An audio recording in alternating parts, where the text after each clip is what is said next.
Viewers, मैं हूं समीना बादशाह। उम्मीद है आप लोग खैरियत से होंगे। व्यूअर्स, कुछ अहम खबरें और अपडेट्स लेकर इस व्लॉग में आपके सामने हाजिर है जनाब।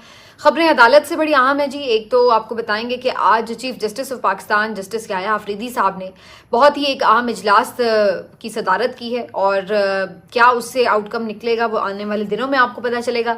लेकिन ये एक अहम इजलास था जेल इस्लाहात से मुतालिक, और इसके अलावा एक और अहम इजलास उन्होंने तलब कर लिया है और ये इजलास उन्होंने 5 नवंबर को तलब किया है। और ये इजलास है जनाब जुडिशल कमीशन का, और जुडिशल कमीशन के इजलास पर सबकी नज़रें इसलिए बहुत ज़्यादा हैं क्योंकि इसी इजलास से आगे जो जजेस की तकर्री है वो भी होगी, आईनी बेंच के मामलात और कौन किधर खड़ा है, ये सब चीज़ें जो हैं वो डिस्कशन में आएंगी। और सबकी नज़रें लगी हुई हैं इस वक्त 26वीं आईनी तरमीम के हवाले से, क्योंकि इसको क्या पूरा सुप्रीम कोर्ट सुनेगा या फिर इसको आईनी बेंच सुनेगा। इसके ऊपर बड़े अजीबोगरीब किस्म के कॉम्प्लिकेटेड सवालात जन्म ले चुके हैं। इस पर